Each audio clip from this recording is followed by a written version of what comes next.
Freedom express में आपका स्वागत है। मैं हूं एजाज़ अहमद। आज 6 दिसंबर 2021 बाबरी मस्जिद के शहीद हुए 29 साल हो गए हैं, लेकिन सुप्रीम कोर्ट का फैसला आया बाबरी मस्जिद की जगह पर राम मंदिर का निर्माण हो रहा है। और लेकिन यहाँ पर यूपी इलेक्शन फ़िलहाल सामने है। उत्तर प्रदेश के उप मुख्यमंत्री केशव प्रसाद मौर्य का एक बयान आता है कि राम भव्य मंदिर का निर्माण जारी है और मथुरा की बारी है। इसके अलावा हम देखते हैं कि तरह तरह के लोग अपनी इस चीज़ को लेकर के कमेंट करते हैं। और इसके अलावा भी और बहुत सारी चीज़ें हैं। गुड़गांव के अंदर मस्जिद जुमा की नमाज़ पढ़ने का इशू है, लोगों को जुमा की नमाज़ पढ़ने से रोका जाता है। इन सारे मुद्दों पर हम बात करेंगे। हमारे साथ बात करने के लिए मौजूद हैं VK professor Vipin Kumar Tripathi sir, जो आईआईटी दिल्ली से रिटायर्ड प्रोफेसर हैं। सर, आपका फ्रीडम एक्सप्रेस में बहुत बहुत स्वागत है। बहुत बहुत शुक्रिया एजाज। सर, यूपी इलेक्शन बिल्कुल करीब है। हम देख रहे हैं कि यूपी के उप मुख्यमंत्री का इस तरह का बयान आना, इसको आप कैसे देखते हैं? बहुत ही ख़तरनाक और शर्मिंदगी पैदा करने वाला बयान है।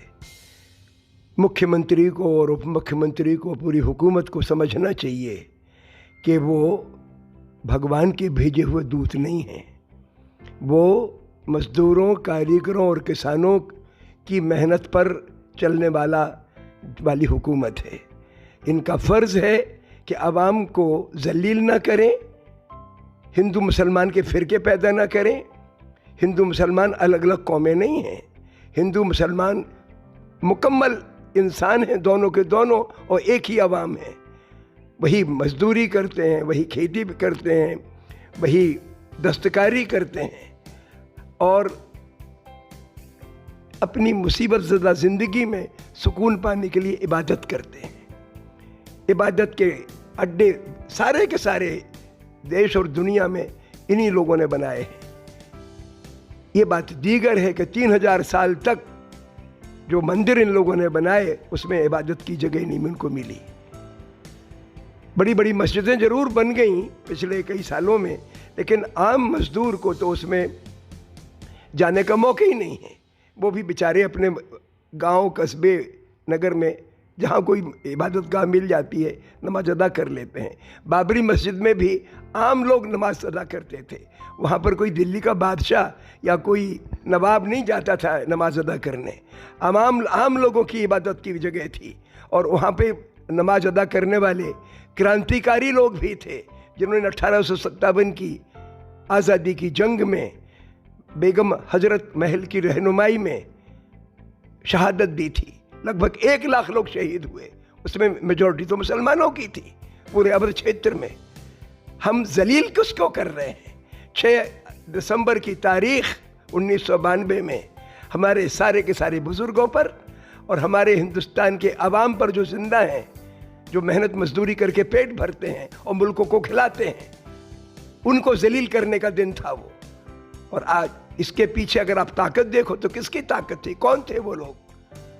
जाहिर है वो जुड़े हुए तो थे विश्व हिंदू परिषद, आरएसएस वगैरह के संगठनों से, लेकिन ये तो दिखावी संगठन है। असली ताकत इनके पीछे थी कॉरपोरेट सेक्टर की, व्यापारी तबके की, एनआरआईज की। हिंदुस्तान का वो खूंखार तबका जो आम लोगों के खून पसीने पर जिंदा है और करोड़पति खरबपति है, उनकी ताकत थी इनके पीछे। और आज तो हम सोचते थे कि शायद कोई आदमी तैश में आके गलती करता है तो बाद में पछतावा करता है। हमने बाबरी मस्जिद ढाहने के कुछ दिनों के बाद एक प्रायश्चित करके एक पैम्फलेट निकाला, घर घर जाके हमने बातचीत की लोगों से, लेकिन लोगों का तब जुनून ठंडा पड़ा नहीं था। कुछ महीनों के बाद मार्च के महीने में 1993 में 2 दुखद घटनाएं घट गई। एक दुखद घटना तो घटी कि सीरियल ब्लास्ट हो गए बम्बई में, और उसमें वो जो लोग थे वो मुस्लिम समुदाय से आते थे, लेकिन इसमें आम मुसलमानों की भागीदारी नहीं थी। वो एक चुनिंदा एक ग्रुप था जो तैश में था। बाबरी मस्जिद गिराए जाने से उसके अंदर जुनून था और उन लोगों ने एक ब्लास्ट किया। बहुत दुखद घटना थी। जिस तरह हम देखते हैं कि 6 दिसंबर 1992 में जब बाबरी मस्जिद शहीद की गई, उसके बाद करोड़ों की प्रॉपर्टी का नुकसान हुआ, हज़ारों लोग मारे गए। लेकिन ठीक 6 दिसंबर को एक और दिन चुना गया कि मथुरा के जो शाही ईदगाह है, वहाँ पर लॉर्ड कृष्णा की मूर्ति रखने का प्लान किया गया। ये दूसरा कलंक है हमारे ऊपर। 1950 में मूर्ति रखी गई थी भगवान रामलला की मस्जिद के अंदर, और जुनून पैदा किया गया कि सब भगवान राम वहाँ पैदा हो गए। भगवान राम अल्लाह ताला हैं, ब्रह्म हैं, जो पैदा नहीं होता, सर्वव्यापी, हम अजन्मा है, हमेशा होता है। और भगवान राम जब मनुष्य की शक्ल में आए, अवतरित हुए, तो कहाँ अवतरित हुए इसका कोई ठिकाना नहीं है, वो तो हमारे दिलों में रहता है। ये जुनून जानबूझकर एक भी आदमी नहीं होगा इस मुल्क में, चाहे वो अडवाणी हो, चाहे मोदी हो, चाहे वाजपेयी हो, चाहे स्वामी वामदेव हो, एक भी आदमी मुझे नहीं मिला जो आत्मा से कहे कि हाँ भगवान राम इधर पैदा हुए। कोई नहीं मानता, ये लोग नहीं मानते, कहते ज़रूर है ताकि जुनून पैदा कर सके लोगों में। ये शर्मिंदगी की इंतहा है कि आपके अंदर कपट को संरक्षण मिल रहा है उस भगवान राम से जो सबका है, जो जिसके सब है। आपने क्या भगवान राम को रामायण में पढ़ो क्या है। तो मैं ये कहना चाहता हूँ, अब दूसरा ये मसला का तमाशा खड़ा कर रखा है। अरे भाई, वो ईदगाह में नमाज कौन पढ़ने जाता है? कोई राजा महाराजा जाता है क्या? कोई करोड़पति जाता है क्या? ईद की नमाज हिंदुस्तान का आवाम पढ़ता है, और वो गले लगाता है मुसलमान हिंदुओं को, हिंदू मुसलमानों को। ईद तो वो पर्व है। आप ये जलालत क्यों कर रहे हो? कृष्ण की मूर्ति नहीं रखी जाएगी, अल्लाह ताला की, ब्रह्म की, ईश्वर की, भगवान कृष्ण की मूर्ति नहीं होती। मंदिरों में प्राण प्रतिष्ठा तब होती है जब कोई बहुत ही मीरा शरी का भगत किसी मूर्ति को स्थापित करता है। लोग श्रद्धा से उसको वहाँ जाते हैं अपना घमंड भुलाने के लिए। ये जुनून जिसमें इंसान को आप इंसान ना मानो, नफरत से, ताकत के जोर से इस प्रकार किसी के पूजा घर में जाके जहाँ आवाम इबादत करता है, अगर आप इस प्रकार का मूर्ति रख दो, और वो मूर्ति इनके दिमाग में भी श्रद्धा की मूर्ति नहीं है, इनके ही पत्थर का टुकड़ा है वो जो ये कर रहे हैं तमाशा। ये भगवान को बिल्कुल पत्थर का टुकड़ा मान के चल रहे हैं। भगवान बहुत सेंसिटिव है, अल्लाह ताला बहुत सेंसिटिव है, सबका है, हर आदमी की दिल की धड़कन को देखता है। और ये क्या तमाशा कर रहे हैं? ये तो मैं समझता हूँ कलंक है हमारे ऊपर। इसको यूपी हुकूमत का पहला फ़र्ज़ है कि इस प्रकार की धमकियां देने वालों को, इस प्रकार के कामों को अंजाम देने वालों को फ़ौरन से फ़ौरन हिरासत में लें, और उन पर इस तरीके के मुकदमे, असली देशद्रोही के मुकदमे के हकदार तो ये हैं। अखिल भारतीय हिंदू तो ये चीज़ कर ही रहा है कि उसकी पूरी प्लानिंग होती है। पहले तो उसका ये था कि हम मथुरा के अंदर जा कर के मूर्ति रखेंगे, लेकिन जब प्रशासन के कड़क रवैयों को देखते हुए वहाँ से चीज़ें कैंसिल करके जंतर मंतर पर कुछ कार्यक्रम किया गया, जो कि मैं गया भी था, वहाँ देखा भी कि कुछ 5-10 लोग बैठे हुए थे और वहाँ पर लॉर्ड कृष्णा की मूर्ति रख करके वहाँ के कुछ अपना पूजा पाठ कर रहे थे। लेकिन ऐसे लोग, इन लोगों का मकसद क्या है इसके पीछे? सिवा इसके कोई नफरत नहीं कि दबा के रखो, कुचल के रखो। ये साम्राज्यवादी मानसिकता है हमारे हिंदुस्तान के 2-4%। वो भी ऐसे लोगों की तरफ से बयान आता है जो संवैधानिक पद पर बैठे हुए हैं।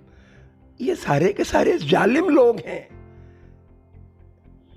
जुनून बहका के लोगों को गुमराह करके, मीडिया का दुरुपयोग करके आप वोट हासिल कर लो, व्यापारियों का तिकड़म दिखा के कुछ ना कुछ तरीके से आप गुमराह कर लो लोगों को, गद्दी पर बैठ जाओ। इससे आप इंसान थोड़ी बन जाते हो, आपको हक नहीं मिलता। वैसे भी हुकूमत का पहला फ़र्ज़, इस वतन में जो पैदा हुआ, आज जो जिंदा है आदमी, उसकी कमाई को कोई हड़पे नहीं, उसका कोई जलील ना करे। इनका फ़र्ज़ तो ये है।